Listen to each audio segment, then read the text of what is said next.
Capítulo 10. Lecciones de alta magnitud.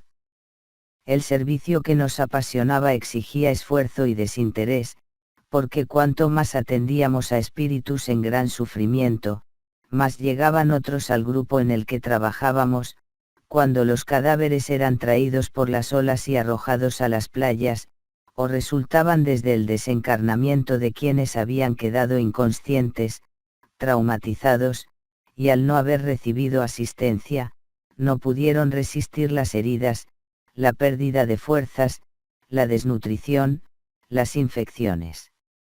Ana continuó levantando la antorcha de fluidos luminosos, para que hubiera claridad específica en la noche espiritual, al mismo tiempo que también aportaba su valiosa ayuda. El padre Marcos hablaba, en ese momento, a un pequeño grupo de cristianos católicos, que todavía estaban obsesionados con el botín material. Su voz era gentil, informándoles que la muerte no debe ser vista como una gran desgracia.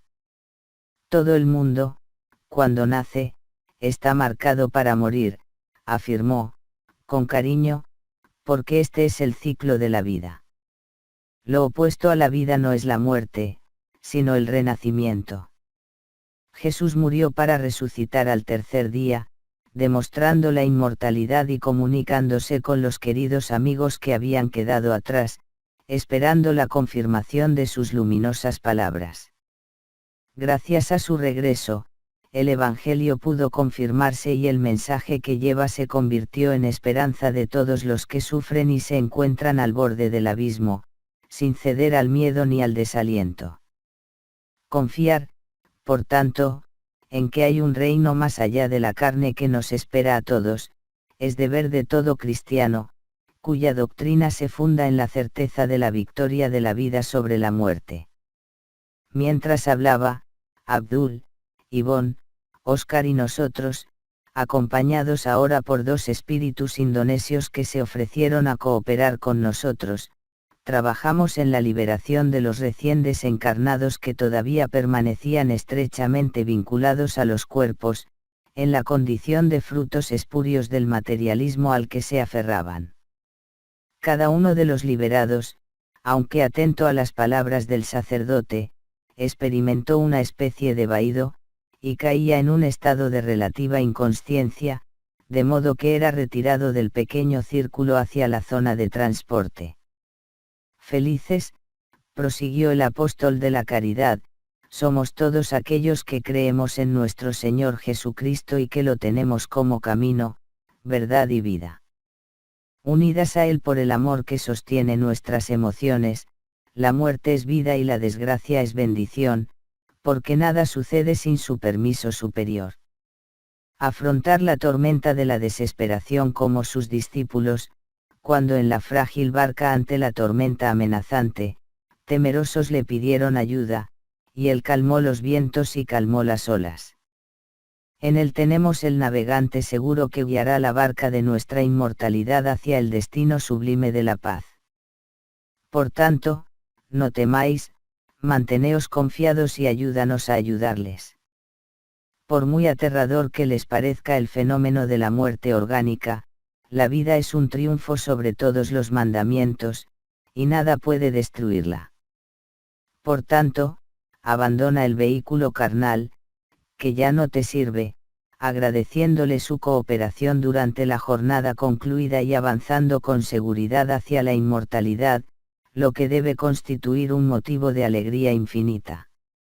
Una vez más los afectos que vinieron antes y que os esperan serán redescubiertos, reorganizando las familias, a través de los benditos lazos del amor. Por tanto, alegraos y confiad, porque los dolores afligidos de la hora pronto será un capítulo del pasado que ha sido superado. Guardó silencio por un momento, para que sus palabras pudieran ser escuchadas y comprendidas, y permaneció en oración que lo adornó con la tenue claridad espiritual que emanaba de sí mismo, exteriorizando, en ese momento de desesperación, la grandeza que lo caracterizaba en el orden de la evolución. Dominados por una emoción natural, los oyentes lloraron y pidieron ayuda, lo que nos conmovió a todos. En este clima de altas vibraciones de amor y compasión, pudimos percibir el valor de los sentimientos de afecto en los intercambios con los hermanos más afligidos. Si el amor no puede cumplir con los objetivos esenciales para los cuales está constituido, su propósito es utópico y vano. No por otra razón Jesús lo eligió como el logro más noble e indispensable al que puede aspirar un ser humano. Al mismo tiempo que estábamos contentos con los resultados de la convocatoria del Padre Marcos, notábamos los resultados desafortunados resultantes de la ligereza y la ilusión permitidas por individuos alejados del conocimiento de la realidad espiritual. Los dolorosos fenómenos de la licantropía nos constriñeron, llevándonos a reflexionar, tanto en relación con quienes sufrieron sus vicisitudes, como con quienes se convirtieron en víctimas indefensas de estos verdugos, al fin y al cabo, de ellos mismos.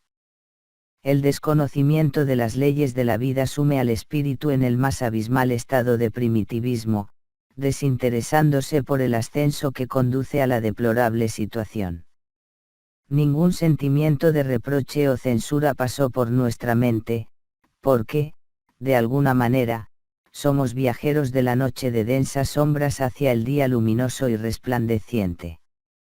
Los atavismos religiosos que les ofrecían primicias y estados de gloria inmediatamente después de la muerte biológica, mantenían a algunos conscientes del fenómeno del que eran objeto, esperando la llegada de los ángeles mitológicos, y se desesperaban, cayendo en la blasfemia y la rebelión, quejándose contra el abandono en el que suponían encontrarse. Este traspaso de responsabilidades de nuestros actos a la divinidad, además de ser una actitud profundamente frívola, resulta muy cómodo, porque proporciona una visión totalmente distorsionada de la realidad, trasladándola al mundo de la fantasía y la magia, en el que todo es posible. Solo cuando el ser humano despierta verdaderamente a la conciencia de sí mismo, de las responsabilidades que le conciernen, comienza el proceso de descubrimiento de la verdad y del deber. Mientras esto no ocurra, la transferencia a otros de todo lo que les concierne, ya sea en el caso desafortunado, culpar a otros, o en las necesidades de la evolución, esperando que los demás ángeles de la misericordia operen para ellos de manera sobrenatural y privilegiada, liberándolos del esfuerzo que debe emprenderse para la autoiluminación. Inmediatamente después del discurso del Padre Marcos, nuestro mentor se acercó a nosotros y, al notar las preguntas que danzaban en mi mente, me ayudó con algunas aclaraciones que son preciosas lecciones de vida. Querido Miranda, usted no ignora, comenzó, suavemente, que todos los acontecimientos contribuyen a nuestro proceso de crecimiento hacia Dios. Hasta ahora, desgraciadamente, las religiones, a pesar del inmenso respeto que les dedicamos a todas ellas, que sigue siendo muy necesario, se basan en comportamientos mágicos y irracionales, no responsabilizando de sus actos a sus creyentes, que son responsables de las consecuencias que siempre les acarrean, y en la mayoría de los casos en un clima de angustia, debido a su contenido moral negativo.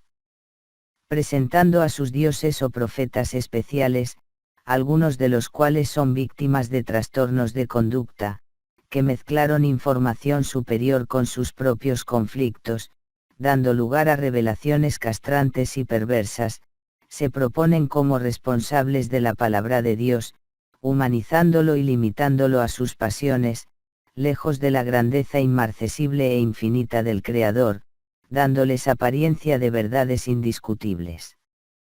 Más preocupados por el exterior, las fórmulas y preceptos, que por los sentimientos internos de los devotos, trabajan por el número de seguidores, sin la mayor preocupación por calificarlos para la breve existencia en la tierra y, posteriormente, la inmortalidad en la que, desde el cuerpo, quedan sumergidos. Incapaces de comprender la causalidad absoluta del universo, elaboran sus conceptos en el pobre lenguaje de sus necesidades y arrastran a las multitudes que aún no saben pensar, trabajando en ellas con un fanatismo enfermizo, herencia del primarismo espiritual, como un mecanismo de salvación inmediata, con apenas unos pequeños esfuerzos humanos para la recompensa eterna o, cuando ésta no se logra, el terrible castigo eterno, sin la más mínima posibilidad de recibir misericordia o compasión.